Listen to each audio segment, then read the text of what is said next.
Malakas ang bulong-bulungan na di umano'y papasok si Alden Richard bilang isa sa mga host ng PBB Celebrity Edition ng collaboration ng ABS-CBN at GMS7. May mga tikang makakasama ni Alden, sina Bianca Gonzalez at Robbie Domingo. Nagkaroon din ng spekulasyon na posibleng bumalik si Tony Gonzaga sa pag-host ng naturang show. May mga kabiters namang nagsasabing okay lang sana na mag-host paminsan-minsan ang Bedenpold actor pero huwag gawin itong regular. May mga nag-o-opinion pang sana raw ay sumabak muna ito sa bahay ni Kuya si Alden Richard para makarelate ito sa mga pinagdadaanan ni na Robbie at Bianca na produkto ng naturang reality competition show. Anyway, ito ang mga komento ng mga kabiters sa nasabing chika. Sabi ng iba, actually low-key gusto ko si Tony ang mag-host kasi PBB was never the same nung wala siya. Sabi rin ng iba, if this is true na si Alden, maganda kahit 2 weeks maging housemate siya para alam niya feelings naging housemate katulad nila Bianca at Robbie. May mga dumaanan na PBB host rin naman na hindi ganon kahusay. And this gay isn't even all that anyway dahil ang bilis maglabas ng season. They'll do okay, maybe even improve dahil season host na yung dalawang kasama. Admittedly, the best host of this show were Tony and Mariel. This one's a collab with GMA2 tapos sa Beld na Celebrity Edition. Kung totoo na siya nga, hindi naman totally questionable why he got chosen for this. Well, abangan na lang natin kung sino ang magiging host ng PBB. Ang ex talaga ang punong-puno ng negativity. Katulad segue tayo, ito naman pinag-uusapan na naman ngayon. Talagang mararamdaman mo yung galit di ba? Yung Alden tinawag na naman, paulit-ulit na lang yan. Wala na bang katapusan yan? Pag yon mga fanay nagwala. Totoo naman, ikaw naman as a fan, di ba? Ay, magwawala talaga. Ako talagang solid ako. Bakit yung tatawagin bakla si Alden? Anong pruweba ninyo? Correct. Dahil malamya kumilos yung tao? Hindi nga siya malamya kumilos refine lang siya, decente kumilos. Yun kasi yung sinasabi ng mga naanlamya-lamya daw kumilos ni Alden. Nakita nyo na ba yung in person? Bakla na ba ang isang lalaki na hindi siya gumagawa ng kahit na anong kababuyan or hindi siya yung nagbibilang ng mga babae or hindi siya yung nagwawalwal sa bakla na ba yun? Ano ba? Womanizer ba? Pagiging womanizer ba? Pagiging hindi bakla? It's a no. Siyempre, ibang upbringing ng Alden. Correct. Punong-puno siya ng moral values. Napakaswerte ng babaeng makakasal nito, magiging jowa nito dahil sa ganyang katangian ni Alden. Guwapo, mayaman, maginoo, mabait, relihiyoso, mapagmahal sa pamilya, mapagmahal sa mga kaibigan, generous, established na in terms of financial status. Alam na naman natin. Nasa kanya na ang lahat. Ako naman ang advice ko lang, gusto ko lang sabihin, alam nyo, kung nagagalit, as a fan kung kayo mga fan, galit kayo sa kapwa fan nyo kasi ganun na lumalabas. Kung fan ako ng Alden, fan ka ng Catherine, nag-aaway tayo. Dinadamay yung mga idol. Huwag nyo idamay yung mga artista. Wala silang kinalaman sa away nyo. Kung di kayo magkasundo, kayo lang mag-away. At saka huwag nyo pilitin naman yung mga artista na magkagustuhan agad-agad. Huwag nyo pilitin si Alden na hanapan ng mga resibo na pumupunta siya kay Catherine. Yes, Huwag nyo hanapan ng resibo. Huwag nyo hanapan din si Catherine ng resibo na napilitin nyo siyang mag-post ng mga kung ano man ang merong ganap sa kanila. Kasi nga, 'di ba, hindi sila ganon.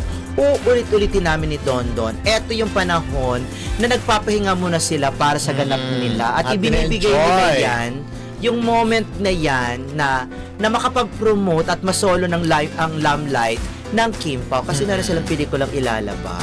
Tsaka ang lakas ng loob ng iba sa Facebook page nila o Facebook account nila, i-announce talaga nila na kesyo ganun si Alden, blah blah blah. Alam niyo ba dito sa Quezon City, pag meron na dito pag tinawag niyo pa lang na bading ang isang bading pwede ka na niyang ireklamo kasi pag derogatory ang pagkakasabi mo nun, pwede ka nang ireklamo. Ayaw ko sa iba, ang tapang-tapang porket hindi sila pinapatulan ni Alden na, siguro si Alden di mag-aaksaya ng panahon eh. Yung parang pag, ang sarap-sarap nga naman ang buhay niya, ang yaman-yaman niya, ang ganda ng karir niya, ikaw na isang fan, sisiraan mo siya, pag-aaksayan ka pa ba naman ng panahon? Kahit anong papansin ang gawin mo, hindi ka papansinin. At saka kampante si Alden sa kanyang, I mean, sigurado siya sa kanyang masculinity, Correct. sa kanyang gender.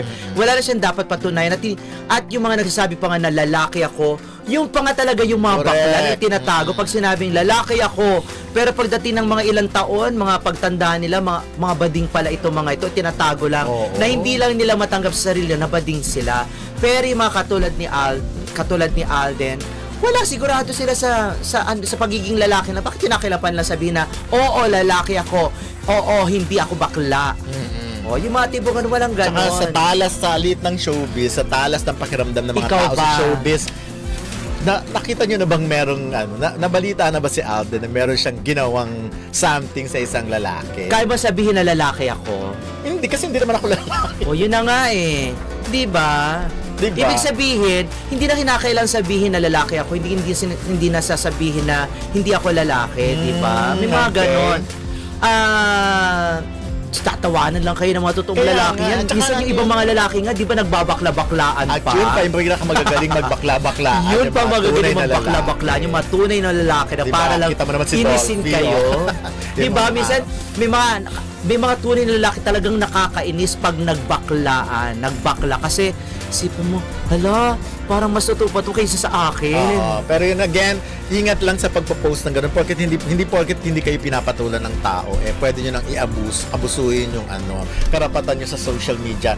Alam nyo, ang bilis lang ng cyber libel ngayon. Actually, yan ang panlaban ng mga artista sa iba kasi mas madali ang resulta dyan. Tsaka Kesa sa libel lang sa print or whatever. At saka naniniwala ako, itong mga to, hindi talaga itong mga solid eh. Promise, hindi itong Oo, mga solid.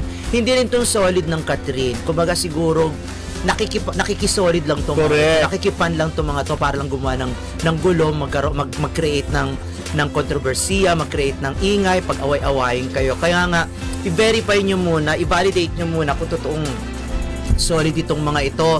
Tingnan nyo, pa-enumerate nyo lahat ng pelikula ni Catherine, lahat ng pelikula ni Alden, hindi makukumpleto ng mga yan. At kung ano mga endorsement ng mga yan mula pa nung una hanggang ngayon. Kahit nga ipahamunin nyo na, o sige nga, maglabas nga kayo ng buo, na alam ninyong buong kwento kung paano nagsimula itong dalawang to, wala as in.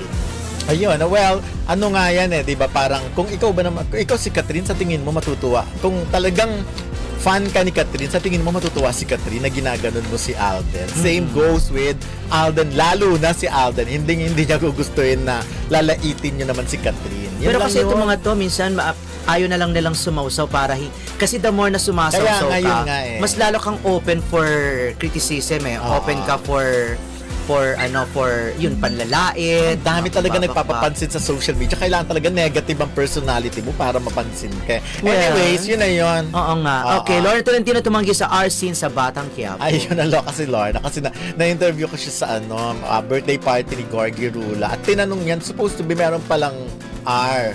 Wag na nating basta yun. May love scene. Ganon. Buti nga kung love scene yung R scene yun. Ang nangyari, tas sa tinanong ko sa kanya yun kasi may nagbulong sa akin tungkol doon. Alam mo, sagot, ayoko magsalita tungkol dyan. Pero nga naman, ikaw, so, meaning meron, pero inayawan na lang. Na wag na at this point. Ikaw naman sa edad, so ikaw manager ni Lorna, papayag ka pa ba na gawan mo ng gano'ng eksena yung Hindi idol? na, kasi para maging madrama or madugo ang ending. Hindi, kasi anong tawag dito? Lorna Tolentino ka ni. Kumbaga, established ka ni. Ano pang hahanapin sa'yo kundi yung acting mo? At saka, kahit ano ipagawa mo dyan kay Lorna Tolentino, lalabas yung husay niyan At hindi na kinakailangang ipagawa pa kung ano man yung makakasira din naman sa image Oo, niya. tsaka parang hindi Walang na. ganon. Okay na yun. Siguro, oo. Basta yun, umayaw na lang siya magsalita. Sabi lang niya, ayoko magkwento at magsalita tungkol dyan. Meaning, meron, pero tinanggihan na lang. Siguro ang manager niya si Tita Lorison.